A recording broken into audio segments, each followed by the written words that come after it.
All right, folks, we're just getting started here.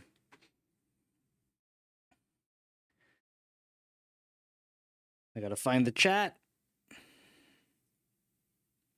This restream is having a lot of problems. Everything is busted for their auth, so and there's these weird UI bugs. I have to I can't type and to change the title of anything. I have to I can't even use my keyboard to select text. I have to use the mouse select all through the right click menu, paste over top.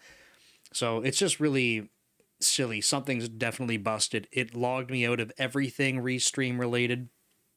Oh well, that's part of streaming stuff. Hey folks on Substack, chat should work. Yes, it seems to be working. So thanks for letting me know, Jonathan. I appreciate it. I think all the platforms are platforming. So that's good. Cool. Awesome. So welcome, folks. I do these live streams every Monday at 7 p.m. Pacific. Thanks for being here. If you're watching on something that's not YouTube, this is basically streamed on my main YouTube channel, which is Dev Leader. And I take topics from the way that this all works is I take the topics from my Code Commute vlog channel on YouTube. I pick the topic that had the most views or the most interactions. Then I write a newsletter about it, and then that becomes the topic for the live stream. So I try to connect all the dots together. So this was a conversation that I had on Code Commute. This stems from a Reddit post that was on Experienced Devs, and the topic is going to be about gatekeeping engineering management as a role, which I thought was kind of interesting. And I don't know, for be interesting to see from folks in the chat, how many of you are Reddit users? Are you actively on there? Are you posting stuff? Are you just a lurker? Do you avoid it? I am the kind of person that generally avoids it almost at all costs. But it's kind of tricky because as a content creator, I know there's people that post onto Reddit. There's a lot of people that use their pod groups. They post onto Reddit and then they all boost the posts, and then that's how you become a creator. I don't do that, and I also have had pretty bad experiences with just getting banned from subreddits for helping people. So I'm not doing this. I can't win. But I do like going on to Experienced Devs to get topics, and it's always interesting. I find that on Reddit, well, this is the case for anywhere, but on Reddit, you definitely get people posting topics, and we only ever get one side of the story, which is pretty typical. So when I talk about this stuff, I try to look at it from different angles if I can, and then I talk about it on Code Commute. So for folks that are new to the stream, I'm just going to put a link in the chat. For folks on Substack, I'm just putting a link to the newsletter. So you're on Substack, you know where the newsletter is. That's where it is. But yeah, you don't have to subscribe to the weekly newsletter by all means. If you don't want email and stuff like that, please don't subscribe. It says my chat is not working. Okay, I can see in the video stream my message. It just removed it from my own window because I saw Devin's message come in after, and I can see it all in the stream. So folks, if the messages that I send don't work, just let me know, please. But that's a link to the newsletter. If you don't want email in your inbox, don't subscribe. It functions like a blog, though. So if you're like, hey, the live streams are cool, I want to see what the topic is coming up on Monday. It goes out on Saturday mornings. Just go check it out Saturday, Sunday, or Monday, and you can see if it's a topic you're interested in. That's the wrong link. Maybe that was a sign. It was a sign. Don't send that one. This is the right link. The one that I put in the chat, that's from last week. So this is one I made the thumbnail. It's me behind a set of bars. Look at that, right? Beautiful thumbnail. It's great. Okay, it's not that great, but it's not my forte, you know? I like software. I don't like making thumbnails, so that's going to be the topic for today. For folks, again, if you're new to the live stream, the chat is there for you to use, so please do. I would much rather spend time like engaging with stuff in the chat, having conversations back and forth, trying to answer questions. So if you're like, hey, interesting topic, I just want to ask something totally, off the wall. I want to ask about something else in software engineering or career related stuff. Just ask away. Let me finish up whatever thought I'm doing, and then I'll go back and read the chat. And it's pretty cool. There's a lot of people that come over from Code Commute, or they are, watching the streams pretty regularly. They engage in the chat too. So, if you have opinions on stuff that we're talking about, share them, right? I am only one person with one perspective.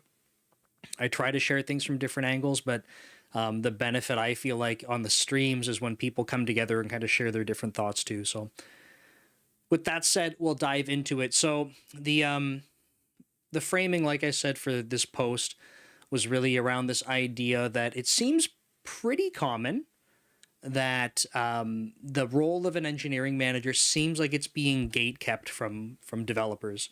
And I'd be curious for folks in the chat, if you're comfortable answering this. Have you experienced this kind of thing where, like, I mean, not everyone is interested in being an engineering manager. Totally get it. But if you have been interested, or you're like, I'm curious to know what it would be like to move in that direction, have you ever had a conversation about this and you'll have a manager say something like, oh no, like, engineering management sucks, like you wouldn't even be interested in it, it's totally not for you, or you need to be more senior, like you're still so many years away from that, so don't even think about it, like it's fine, just focus on what you got going on, not a big deal, like maybe in 5-10 years, like you can consider that kind of thing. And then, or even like challenging you, like why would you even want to do that, like even if it's an interest of yours, they're kind of, it's like seemingly not acknowledging that and just skipping right over to like, that seems weird, like don't waste your time with it. So I'd be curious if that's been something that you've encountered. Maybe the whole audience, like no one's ever brought this up with their manager, but I feel like I've heard this kind of thing even from, like, aside from this Reddit post, I feel like I've seen this kind of thing come up not only with engineering management roles, but even in that context, I feel like I've had people that I've talked to in my career where they've said like, hey, I'm having a chat with you because I'm interested in hearing about this stuff, but I've been kind of dismissed when I was trying to bring it up. Like, I don't really know what to do because how do I even get started on this track? So be curious to hear from folks if that's been your experience, or you're like, Nick, I don't know what the heck you're talking about. But just a reminder, right? So this there's my stupid face on that channel. I don't make any thumbnails. So sorry, Substack folks, you can't see my screen, but the video to the code, the link, oh my goodness, the link to the Code Commute video is here. So if you want to watch that after, you can check that out. But that's the vlog entry I did for it. So there you go. So I think the way that I wanted to talk through this is like a couple different angles, right? The first thing that I wanted to do is talk about when this kind of stuff happens. I think sometimes we're assuming, I don't know, like ill intent, it's malicious or something else. Malicious is a pretty strong word to use here, but gatekeeping to me is like someone's actively trying to like stop you from doing something. And I'm not actually sure that most of the time, I don't have stats or anything like that, but I feel like most of the time it's potentially not even that people are gatekeeping this stuff on purpose. I actually feel like there's some other stuff going on behind the scenes, whether it's subconsciously or consciously, and then engineering managers don't really know how to navigate this, which seems kind of weird because I feel like that's part of our role, is to be able to navigate this kind of stuff. So a couple things I wrote down. If you're having this conversation and it feels like a manager or your manager is trying to, like, I don't know, persuade you to like not even be interested in it, I think a couple things going on. There might not be any engineering manager roles open or any plans for that kind of thing. So when you start bringing it up, they're going like, I don't, like, what am I going to do with this? Right? Like, I don't have any roles like that open. So like, and because they're not familiar with how to navigate something like that, or it's uncomfortable, then they're like, I'm just going to kind of react in a way that will maybe push this idea away, right? It's not really urgent for me as an engineering manager. I hear it might be an interest for you, but like, I don't know, we can kind of just push this off because I don't know really what else to do with it. And I'll talk a little bit more about this from the side effects of investing into it. Um, the next part is like if there's not a clear growth path. So again, you can couple that with not having available roles. But say like I've had people that are junior come to me and they're like, hey, like they might have been kind of working as a software engineer for like a year or something. And they're like, I feel like I have an interest in going down this track where I'd like to be doing more work with like people. And some like, I don't know, when I have these conversations, I mean, people are early in career and it's great that they want to explore, but is it more of like, is it genuinely that they're interested in working with people? Are they trying to talk to me about that because they're looking like for that seems like a path for promotion, even though like they've just started in their career and they want to get into management? So I don't know, like if they're that early, what is the clear career path that they should be working towards to become a manager? Right? And I would say a lot of the time, just to kind of connect some of these pieces, I think a lot of the time engineering managers have not necessarily had success with getting people from an individual contributor all the way through to an engineering manager themselves. So they're like, again, it's not to be malicious. They're just like, I don't know what to do with this. Like, I hear that you're interested, but like, how do I get started with it? Right. So it's not, I don't know, like purposefully being malicious. I think it's more just like inexperience or they're not sure what to do. So to kind of summarize those things, some of that is like there are elements that are a little bit outside of the engineering manager's control, and then couple that with inexperience or difficulty navigating it or ambiguity even for the engineering manager. They're just like, I don't know what to do. So it's almost like I said a little bit earlier, maybe it's subconsciously, maybe it's not, but they start to react in a way that's like, if we push the conversation off, then we don't really have to talk about it. We can just focus on the other things. So I think mostly that's what people are experiencing when this kind of thing happens. Give me one sec. Just cool. Just checking notifications on LinkedIn.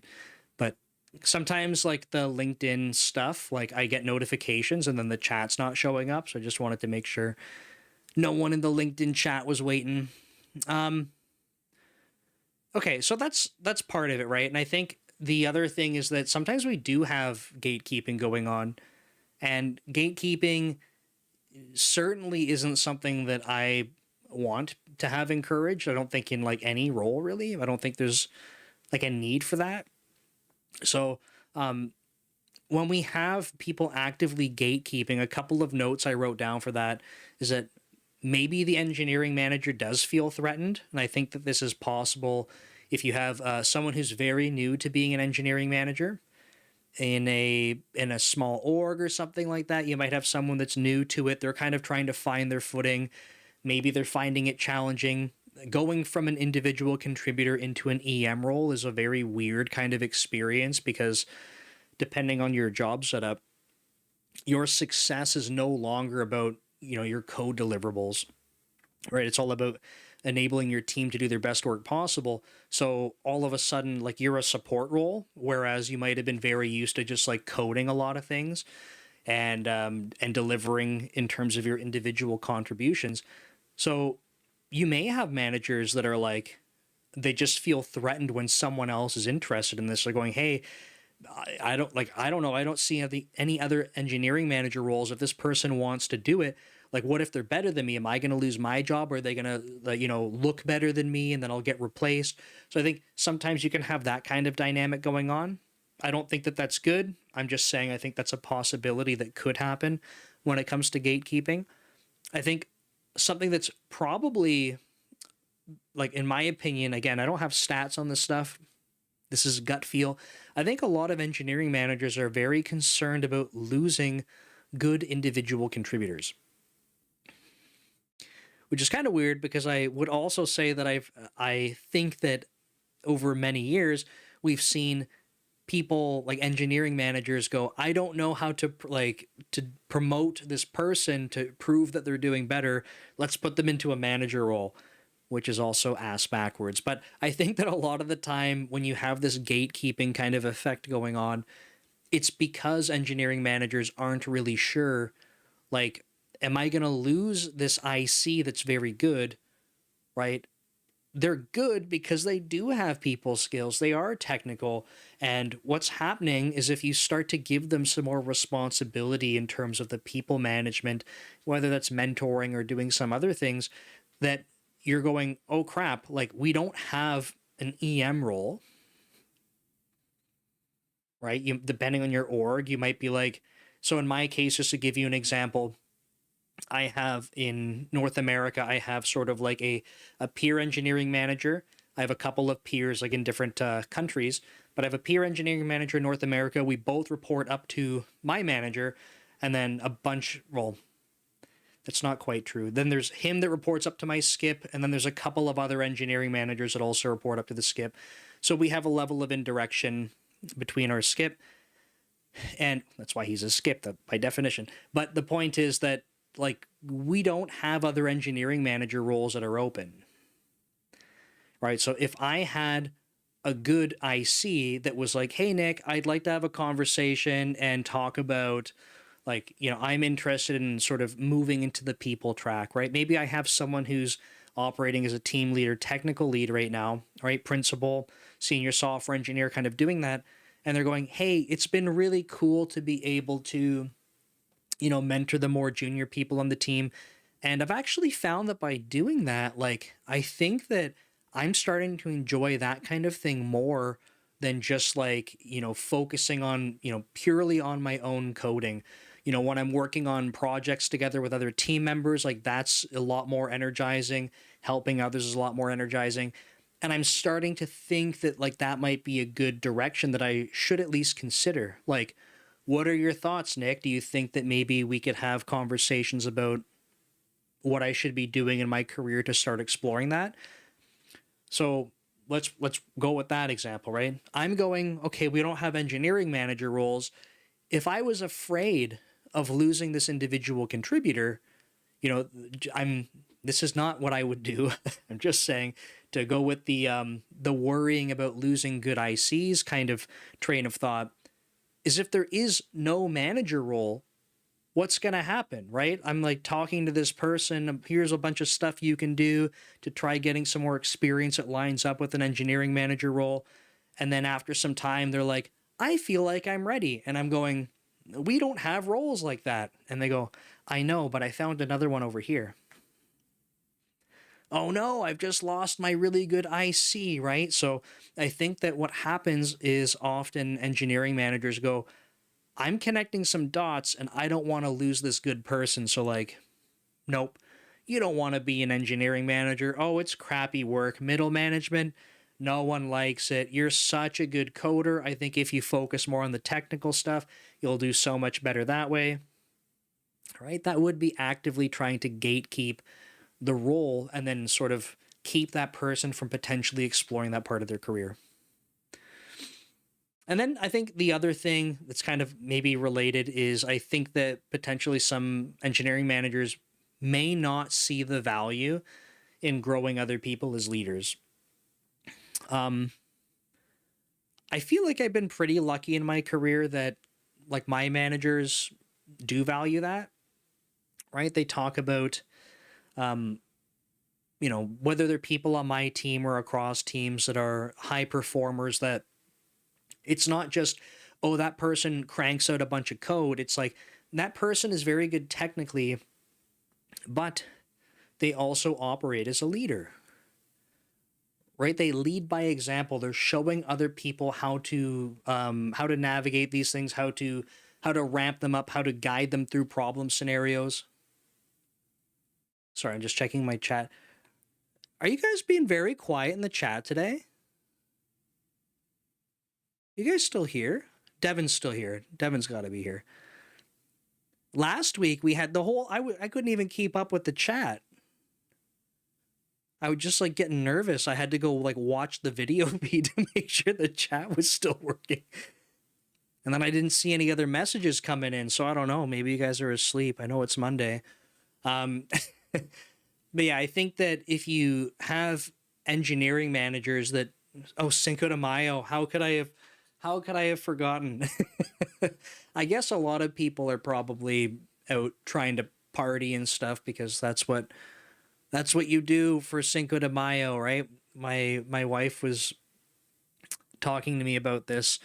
Um, and I don't know enough about Cinco de Mayo, but apparently it's someone can correct me if I'm wrong on this, but our understanding is basically that like it's not that it's not a sort of an event in Mexico. It's just that it's like a very um I don't know, like Americanized holiday and people just use it as like an excuse to go drink and party, kind of like St. Patrick's Day. I don't know if that's true or not, but I don't know. Thanks for letting me know the chat works. I appreciate it. So I think that with the last few examples I gave, in my opinion, those are all like not good things that engineering managers should be doing. Okay, so when I wanted to write about this, I didn't want to say, oh, it's not gatekeeping, that never happens. I wanted to say, like, yeah, this is what gatekeeping would look like. But I also wanted to provide the perspective that I think sometimes people aren't consciously doing this. They're just not actually sure what things look like. They're uncertain. They've never done it before as engineering managers to try and coach people through this, right? It might be, I don't know, maybe it is surprising, maybe it's not surprising for some people. I've had conversations with people, even at Microsoft, that have moved into engineering manager roles, okay? And they go from being a very strong individual contributor, and they are good, like working with people and that kind of stuff. So I don't feel like they were put into an EM role for the wrong reasons or something like that. But it's challenging, right? Because they're going, okay, I've spent however many years of my career as an individual contributor. I know what that looks like. I know how, well, like what success looks like for me. Now things are different. And I've had conversations with them and they're just trying to find their own footing in their new role. Okay, so if they were like, hey, someone on my team is also interested in like the path for engineering manager, I could imagine some of those individuals that I've coached through that, if they brought that topic up, I could imagine they would be like, I don't know what the heck to do here. Right? Like, I just became an engineering manager. How am I supposed to help this other person figure it out? So I can see why people would be kind of confused by it, and their default behavior might just be kind of dismissive or kind of trying to navigate away from it because they're just not sure what to do. Again, I'm not trying to defend that in the sense that like, oh, that's good behavior. I'm just trying to give you some perspective that, you know, this is kind of like the adult conversation, right? Like, I remember being younger and being like, when I grow up, I'll be an adult. And then when you're an adult, you just have things figured out. I'm 36 now. Just turned 36 a couple weeks ago. I think I'm an adult at this point, based on the fact I got a lot of white in my beard and no hair left. I think I'm an adult. I have no idea what I'm doing. So I feel like it's like you get into this role, engineering manager, and it's like, hey, like you should know all these things going on. You're in a manager role. No one goes to school. I shouldn't say no one. You don't often go to school for this kind of thing. It's not like, you know, a lot of people that went to college or university for being a software engineer, they'll go for, you know, minimum, it's like a 4-year program if you go to college or university, right? My program was an internship based one. It was 5 years straight with 2 years of work experience layered in. But that was software engineering, right? Young bird, adults are just big kids with bills to pay. Yeah. And anxiety and depression and emotions that we don't understand. And then medical bills start racking up because you got weird problems that you're like, no one else has this, right? And then you start talking to other people and they're like, oh yeah, I got all sorts of weird stuff going on. Being an adult is super weird. And I mean, similarly, being an engineering manager when you're starting out is also super weird. Because now you start getting brought into conversations where you're like, I'm supposed to help with this? Like, I was just writing code, like, and now I need to go sort this out? It's weird, right? But like, you have to go learn about it, and it takes time and it takes experience. So, again, not trying to defend the behavior and say, "Oh, don't worry about it. It's good." I'm saying I just want to give you some perspective that people are trying to figure their stuff out. Okay? So, with that said, I just wanted to kind of tie up some ends here. This stream actually might be shorter than I thought, so I'm hoping there's a lot more conversation going on. I'm looking for those questions rolling in, but I wanted to talk a little bit about, like, in terms of, now that you're hearing some of this, I don't know if you've never thought about, should I look into being an engineering manager? Is that in my career? Like, I don't know, at some point. I just wanted to talk about things that I think are important if you want to go down that track. Okay. And let's kind of tease things apart. I think that in order to excel at being an engineering manager, it will mean that you have less time coding. In some cases, no time to code. So this is something that's going to be very different from company to company, team to team, that kind of stuff. The first 8 years that I was an engineering manager, I was writing code with my team all day, every day. At some point when I had multiple teams and I was still trying to do the same thing, I'm coding less and less. By the end of that 8-year period, I was basically like, still could code, still did code, but there was so much more time spent doing other activities that would enable teams to do more effective work. So whether that was coaching the individuals, whether that was having conversations with other managers and sort of across the organization working on things instead of me just putting my hands in the code, things just started to take a different shape. So you have less time coding. I would say that, and I have a very strong opinion about this, engineering managers that have, more than like 5 direct reports, I don't know what the magic number is, somewhere around 5. If you think that you can code effectively and manage a team of around 5 or so direct reports effectively, my news for you is that you're doing one of those two things inadequately, most likely, or you are spending more than a normal amount of time working. Yes, there's exceptions. I'm not saying, I think if you watch my other material, I don't like saying always and never, but a strong sort of opinion on this is that you cannot do both of those things simultaneously effectively without putting in more time.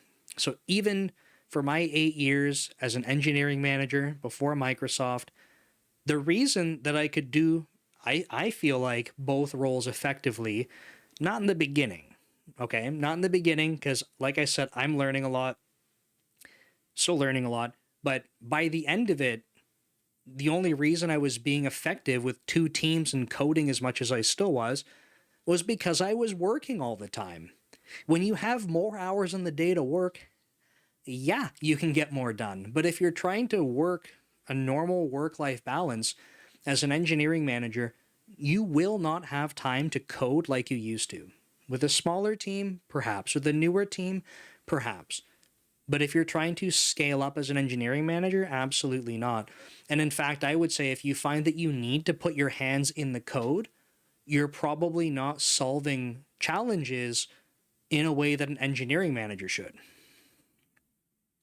Devin says, sounds like we as an industry need to find ways to get ICs onboarded and productive with less overhead. Yeah, that might reduce the fear of loss. AI? Oh, yeah. AI is the solution to all the things. Roma,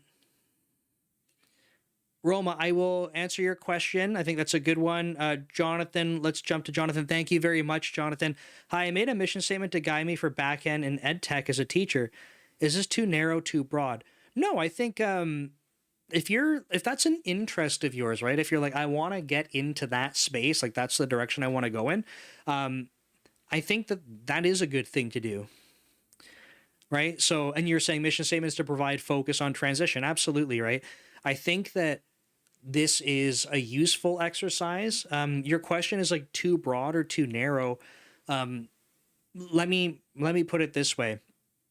If you are focused on this and you find that you're spending a lot of time and it's not progressing, you might say maybe it is too narrow or maybe something else is going on, right? So it's not like a definitive answer. So you might say it's been too long. I've been trying to do what I need to do. I've been using this mission statement to guide me. Now that I've waited X amount of time and perhaps I'm not seeing the results, maybe it is too narrow and I'm willing to open it up a little bit more. But I think the exercise is good, right? Because now that you have that, if you were to, I'm just making up a random timeline just for the sake of conversation. You have this, you're trying for 3 months, again, random timeline. Now you revisit that and you're going, okay, I feel like I'm not getting the traction I want to see in whatever way that looks, whether that's callbacks, whether that's the way that you're progressing in the technology when you're playing around, however you want to define that. Do you then go back to your mission statement and say, this is what I wanted to focus on for transition based on how much time I spent? Do I want to broaden this, or do you keep it as narrow and refine it to point in a slightly different direction, right? So I really like the idea. I would say kudos to you for doing something like that and trying to get your thoughts down to guide. But I personally think that if you're going to have something like that, make sure it's not carved in stone and that you use it to reflect on as well. So I don't think that's too narrow or too broad. I think that sounds like it's very helpful. So that would be my sort of perspective on that, Jonathan. Let me know if that answers your question, though. If not, you want to tweak maybe part of how you asked that, please let me know, and I'll try to enhance my answer. But thank you very much. Devin, I just realized that YouTube decided to delay me, so I was commenting on what you said 10 minutes ago. Yeah, sure. Was it just lag, or was it like a YouTube like slow feature? I don't have any slow features turned on in the chat, so sorry, but I'm blaming YouTube for that one. Roma, okay, how did you ever handle a project that is at risk of being late? Did you add another engineer, push the deadline back? All the above. Late projects are like the most common thing in software engineering because estimates are never right. The end. So I think it depends. Depends on the constraints, okay? So generally we have 3 constraints in software engineering. You're going to have a timeline, you're going to have scope, and you're going to have quality. I would argue that when I talk quality, I mean like this, it's a little vague, right? So quality in terms of what you're delivering to the customer, but one could argue that's quality of the code base, like if you're accumulating tech debt. So you can kind of slice and dice this however you want, but generally I would say like those 3 constraints: quality, time, and scope. Okay, so I would say that most often we are not willing to, when I say we, I mean as software engineers, it's unlikely we're willing to compromise on the quality of the feature that we're delivering, right? We might take shortcuts in code and we make a conscious decision to accrue tech debt where we're saying the right way we would want to build this is like, we would go refactor this thing first and then we would go do whatever, but we're going to take a bit of a hit on that. So then we're going to introduce some tech debt, right? But time, quality, and scope. So if your timeline is fixed, I would say that we have to cut scope. So we're taking features out, or we're scaling them back, right? So it's, in my opinion, when we're doing projects of any kind, I always like looking at can we structure things in a way that I can start trimming things off and we can still feel like there's success? So that one of the big projects that I just delivered for work, that was 5 months long, and without getting into the details of it, there were so many work streams going on. And the really nice thing is that when we were measuring success of our project, It's not that the work that like didn't get done isn't important or won't ever get done, but we were able to conclude with data and evidence, like we have met the requirements, we've met what we've set out to do. Those other things can fall outside of the timeline. We can reprioritize them. There might be other stuff that's coming up, but we can literally conclude with data that we have achieved our goal. Right? So we cut the scope out and we kept the timeline. The other thing could happen though. Let's take that same project. If we were like, look, we still got all this scope, timeline's creeping up, and we're going, okay, but we haven't actually concluded that we've met what would be the exit criteria for completing the project. At that point, we could say, look, we don't have the ability to move the time, like whenever we plan to exit the project. Can we get more help? I don't like being in positions like that, especially at the end of a project, because it's too late. It's too late. You have to ramp people up. It's going to take way more time. So I hate being in that position. If I'm going to bring in more people, I would love to do it earlier.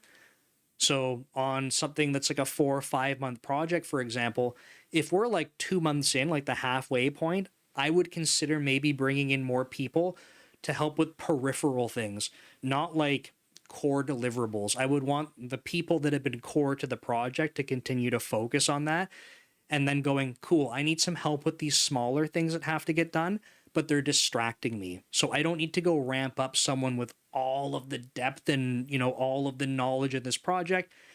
Carve some pieces out, get some people working on that.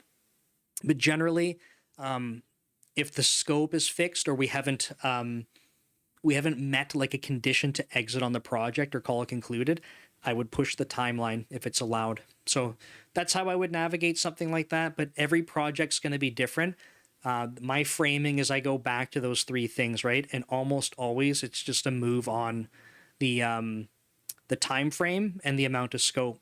I much more prefer to trim scope because I would much rather land something and launch it and go, this is still really awesome, and we can always iterate. I'm of the mindset of iterating, so I'd much rather land something smaller and add more after.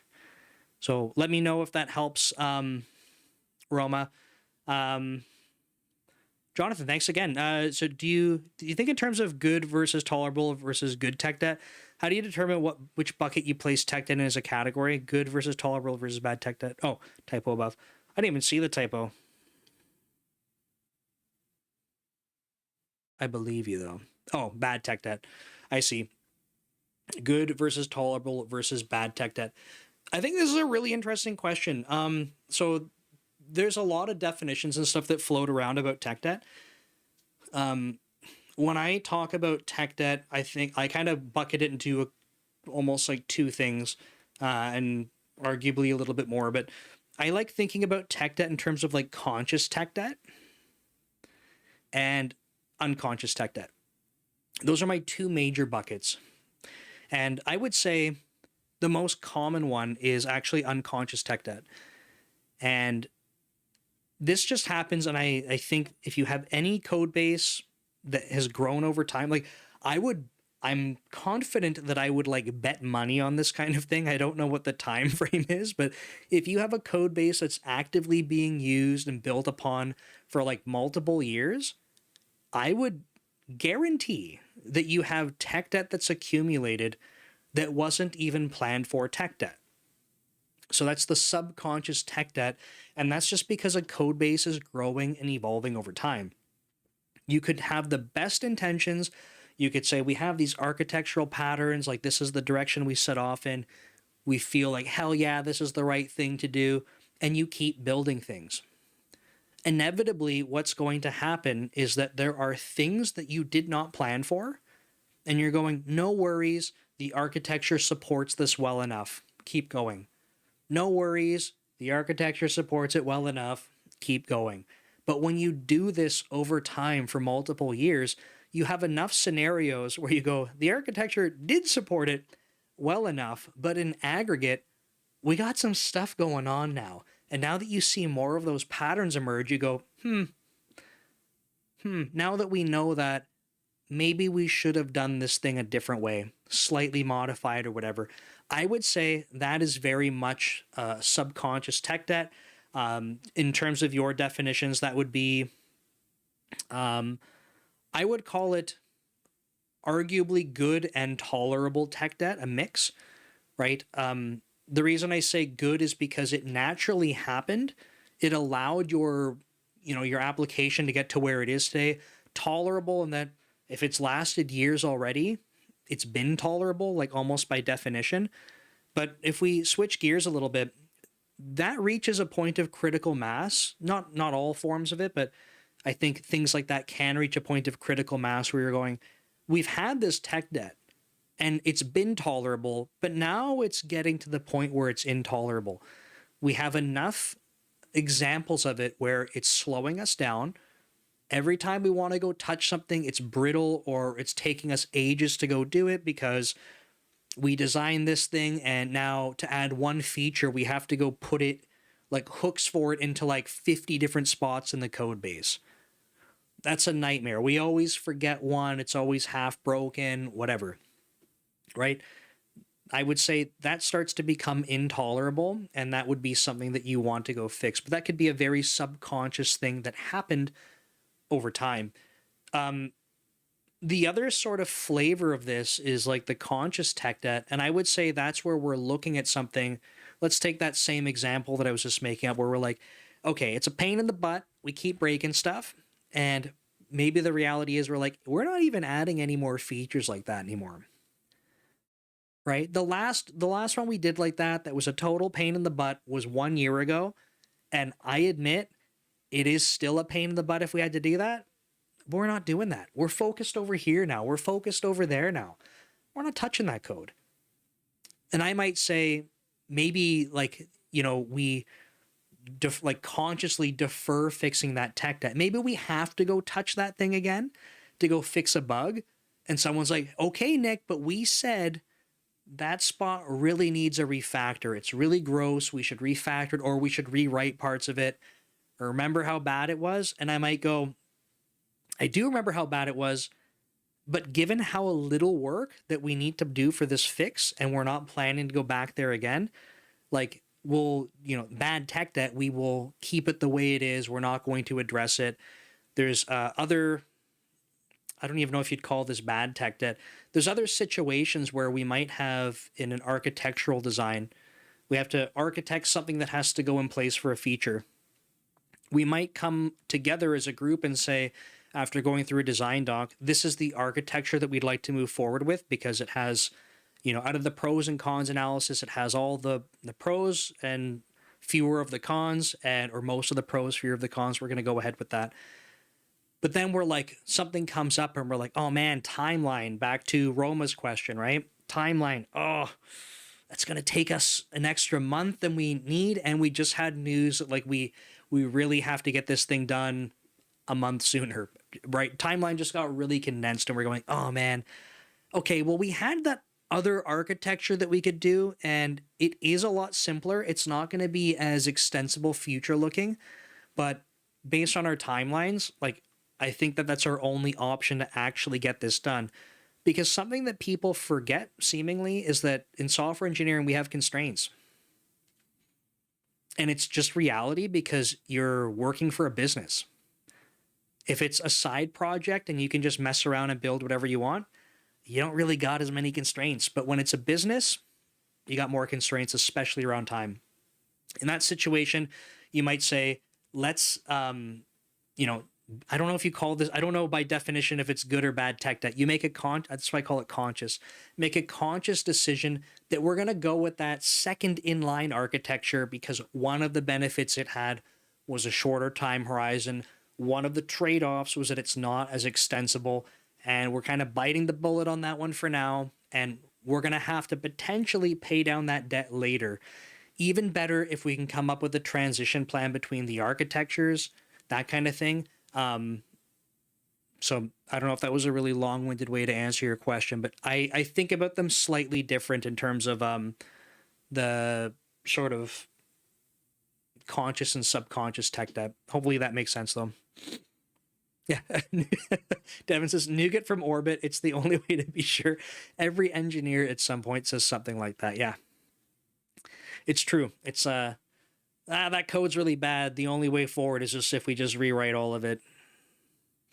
Okay, but remember, the legacy code is the code that's paying the bills. Don't forget. Those are really good questions. Thanks, Jonathan. I hope the answers were okay for you, though. So let me know.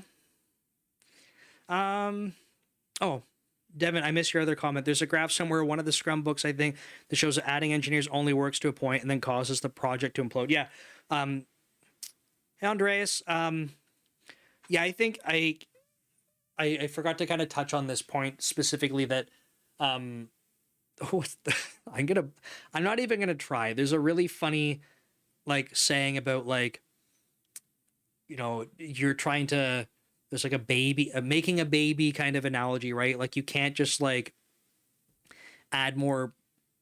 I don't can't remember what it is, but you can't make a baby in like less than 9 months by adding more people or whatever, like that kind of thing. Mythical Man Month. Yeah, is that the name of the book? Mythical Man Month. Yeah. Yeah, it's a book. Check it out. Should post an Amazon affiliate link in the chat. Make sense of commission. I don't think I've read it though. I've heard of that book. That's why, like, I don't read a lot of books. I like writing code more than I like reading. But that one sounds familiar. Like I think it's been talked about for ages. So I think it's highly regarded. I would recommend it based on the amount of people that I've heard talking about it. So yeah, I think the last note from the article though, honestly, is like to switch gears back to engineering manager, right?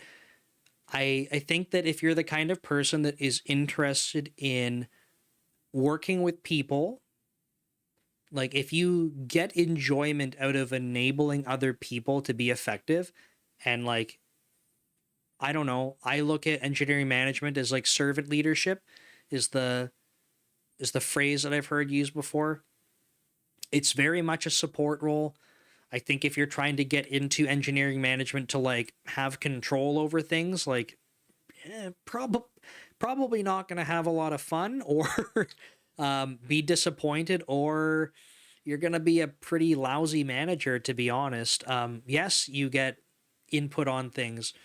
Yes, you have, you know, veto of some things, but like it's very much like a support role. So anytime I've seen engineering managers try to take a lot more control over things, I'm like, oh, your team doesn't have autonomy and they all don't like you. So it's pretty obvious when it happens. But I think if you get enjoyment out of mentoring people, helping them grow, for those of you that are in your careers, like multiple years in, and you've had the opportunity to mentor more junior people, you know, people that are, they could just be new to the team, right? Maybe you haven't been doing it that long, but even new team members and not just more junior people.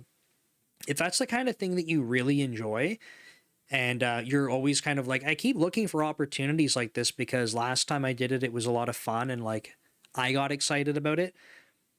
Maybe that might be something interesting for you. I always like reflecting on you know, two of my closest friends that I used to work with. Two guys that reported to me at different points in time before Microsoft, and both of them just like outstanding engineers in all aspects. Like absolute, I don't know, absolute monsters of like, you know, productivity in terms of technical abilities, the code they delivered, the problems they had to solve, but also like really, really good with working with people. And I remember having conversations with them in one-on-ones and being like, and separately, of course, but these two individuals that reported to me around the same time being like, have you ever thought about like moving into engineering management? Like, I think that you would do a really good job at this, because I could see that they actually really enjoyed helping other people. And I was like, not for me to decide, right? Like if they like doing it, like I should try to get them those opportunities. And both of them were like, nah, like I like the mentoring part, that's great. It's a feel good kind of thing, but not for me. Like, I want to be able to build the software. That's what I enjoy. Okay. Like, just wanted to check in because, from my observations, I see something, right? Hey, Hammer 88, good to see you. And so that's what okay, I'll, let you kind of go your own way. So one of the engineers of the two had moved to a different team. And not long after, I guess, he had been like, okay, I think it's time. So he took an engineering manager role. So I worked with him very briefly while I was still at the other company as a peer, which is super cool. Super, super cool. Because he was a kick-ass engineering manager. Like, I knew it. I just didn't know if that was going to be something that he enjoyed, but I kind of figured he would. Since then, what's super awesome is both of those individuals now have director roles at the company that I used to work at. So in theory, they have technically surpassed me in terms of my career progression, which I think is super cool. I still have not yet been promoted ever in my life, which is very interesting. Maybe someday that'll happen. But yeah, I've been a engineering manager, not a senior engineering manager, for like almost 13 years now. But those two individuals, right? They definitely had an ability to work with other people very well, and I think that without that, if you don't have an interest in doing that, if you're just like purely focused on the technical part, you don't enjoy the people interactions, I think that you'll really find it difficult in engineering management. That is not meant to be gatekeeping. That is meant to try and give you some perspective on it. Because if you're like, I want to do engineering management, great. And if you're the kind of person who doesn't like working with people, I'm just trying to let you know that a lot of that role will be spent working with people. So I would say, if you're like, oh crap, well, that's not what I was expecting. I thought I could just like tell the other engineers to do the work items and then butt out. Nope. A lot of your role will be spent, in one-on-ones, career conversations, solving interpersonal conflicts, stuff that you don't see in day-to-day stuff because it's happening in conversations with engineering managers. That kind of stuff will come up a lot. You have to be ready to do that. It takes up a lot of time. So I'm just letting you know, because if that is a path you want to go down, I would say start trying to get some exposure to that kind of stuff. Understand what that looks like. You might not like it because you haven't had the time doing it. I say the same thing about public speaking, right? I always use this example because I feel like it's very relevant when I talk to people like this. I am very introverted. I've historically had a fear of public speaking. I've historically said I suck at public speaking. And now that I've been doing YouTube videos for like 2.5 years now, I don't say that anymore. I'm still introverted. And I know that because from interacting with people, if I have a day of one-on-ones at work, I need to sleep at the end of the day. Close my laptop, I'm going to sleep. I need a nap, I have to. I have absolutely no energy left. But that's okay. I'm not saying that's like a problem or I'm bad or I'm terrible. Just nope, I lose energy from it. That's okay. But I used to say I'm bad at public speaking because I didn't do it. And why didn't I do it? Well, because I was bad at it. I was afraid to do it. But it was a vicious cycle, right? So I think that if you're telling yourself, I don't like something, so I don't like the people side of things, I don't like mentoring, it's a waste of time. Like, is it? Have you invested time into doing it? Because you might feel that way because you've not actually spent the time doing it. So just some different perspective to share there. Yeah, Devin says mentoring is fun, but all the squishy people stuff isn't. Yeah, to be honest, like I know that, like, be totally transparent, right? I'm talking about this stuff with all of you because my goal is transparency. Like, I don't love a lot of the stuff that comes up where I'm like, oh man, like gotta have a conversation about this, right? Like that doesn't excite me. But at the end of the day, when I can reflect on the work that's been done, like in terms of my work day, even though there's conversations where I'm like, oh man, that's gonna suck, that's gonna be a hard conversation, or I'm like, how am I going to prepare for that to have a conversation with someone? after it's all said and done, when I reflect on it, I'm like hell yeah, like I got to be part of like helping make something better. And like, yeah, difficult conversation had to happen. It was uncomfortable or whatever the scenario is.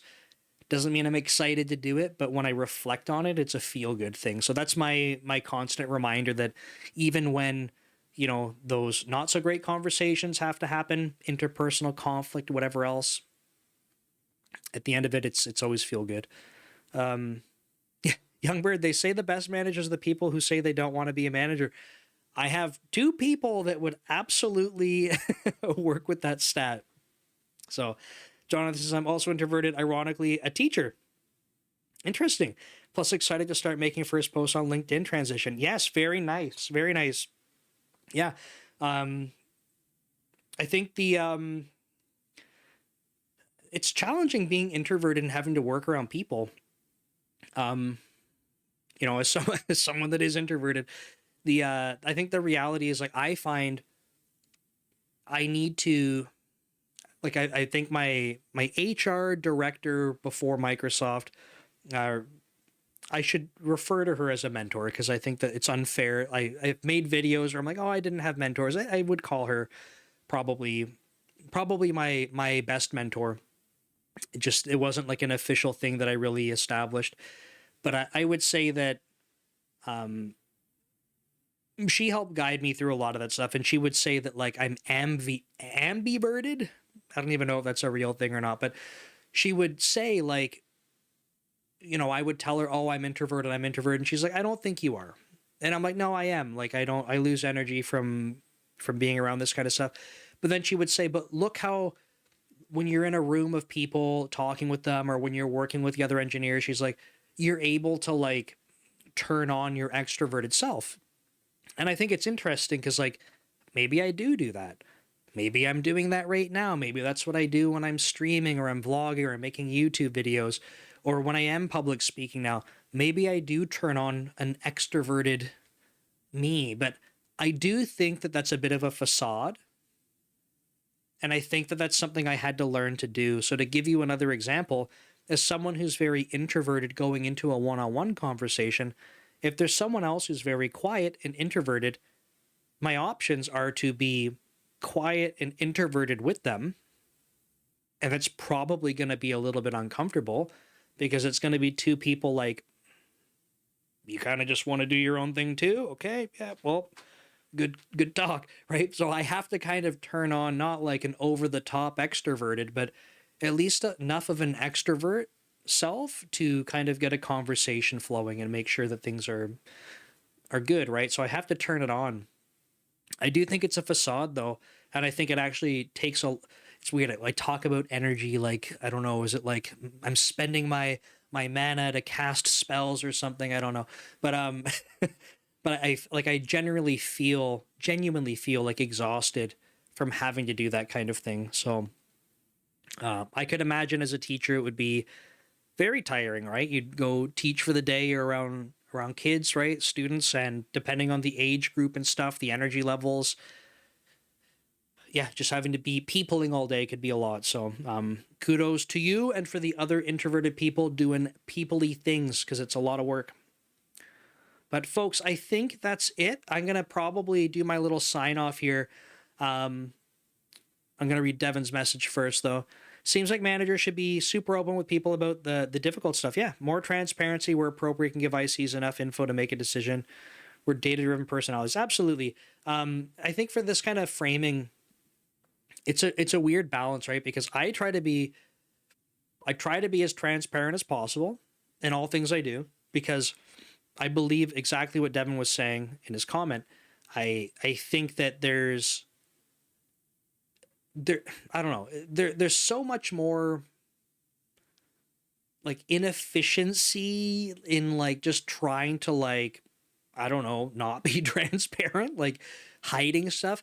I think where I draw my line of separation is like, it's not about it's not often for me not about hiding things, it's about not oversharing on every detail. And that's because if I overshared on everything that I was kind of getting through the fire hose, then I would be overwhelming other people. So to rephrase that, I don't try to hide details from people.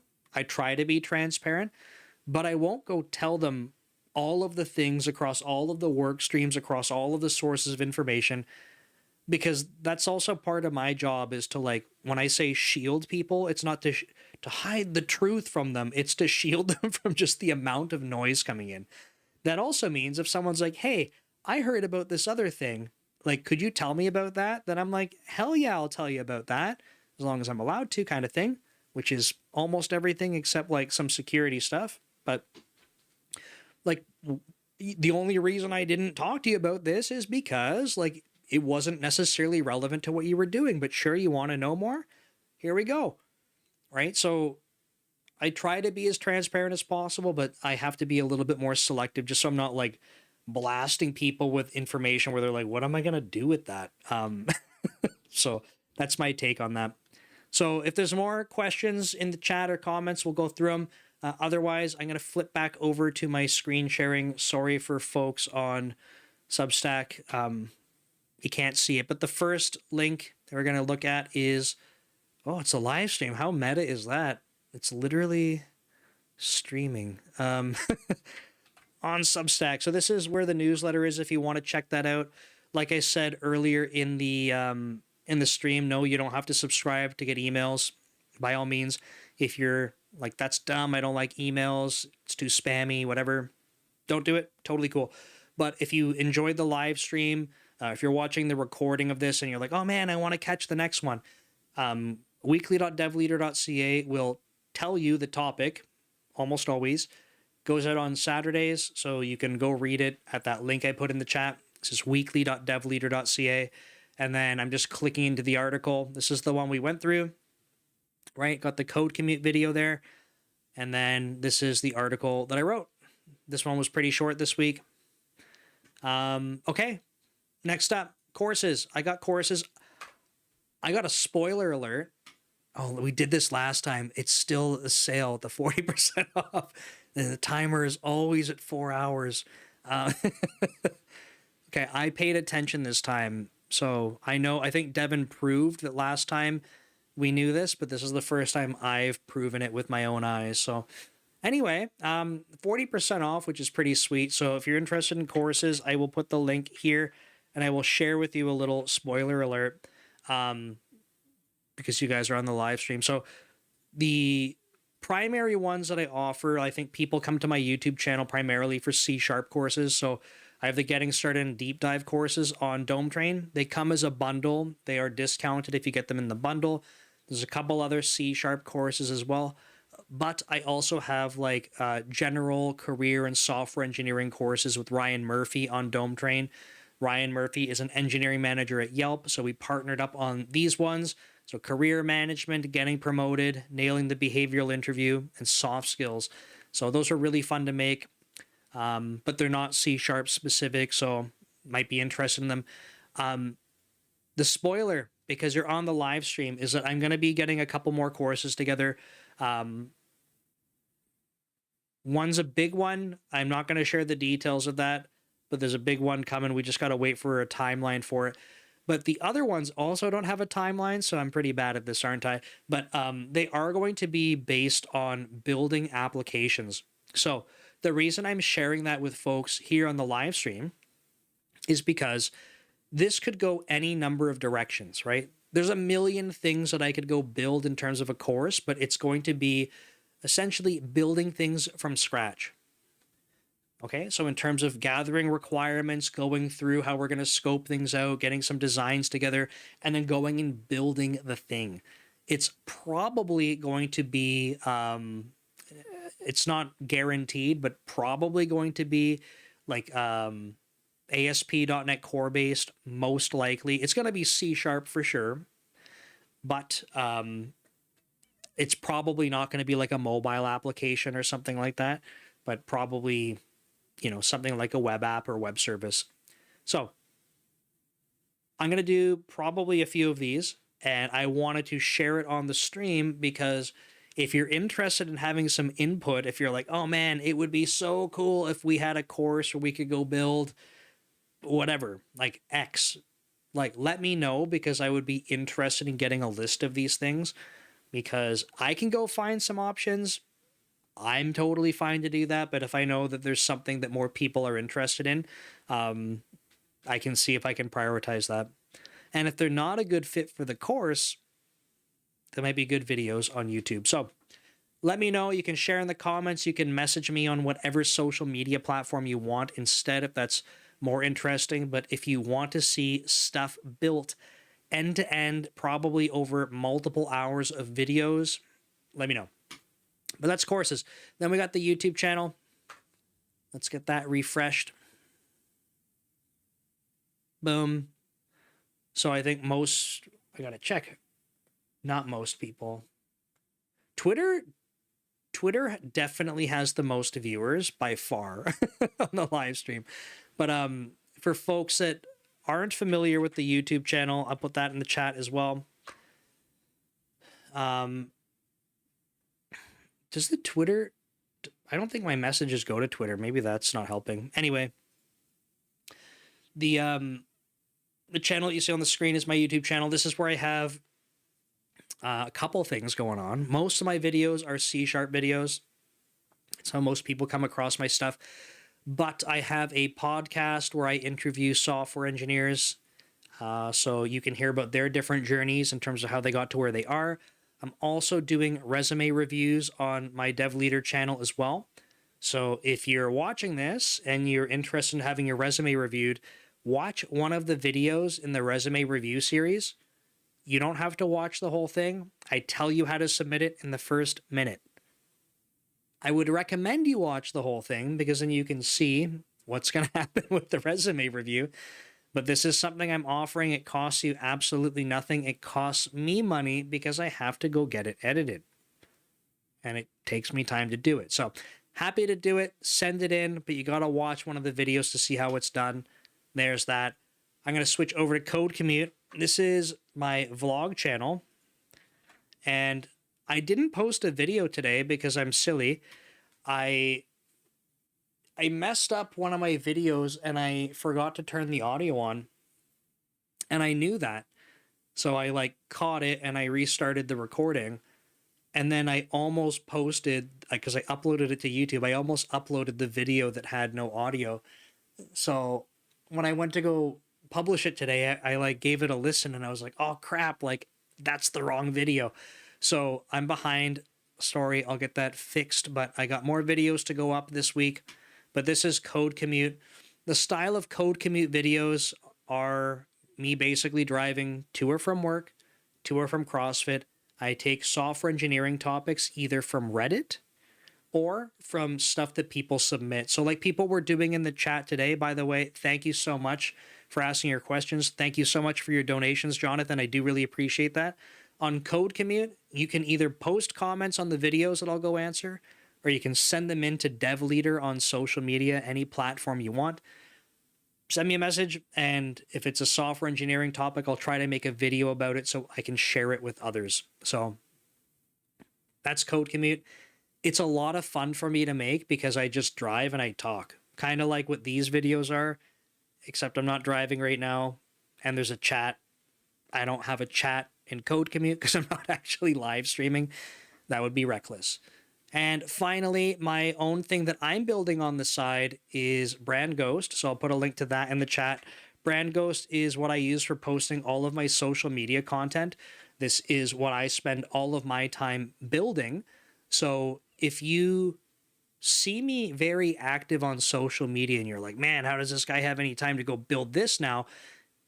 This thing that I'm building allows me to go post as much as I post. That's the secret. So I built this so that I could cross-post to every platform.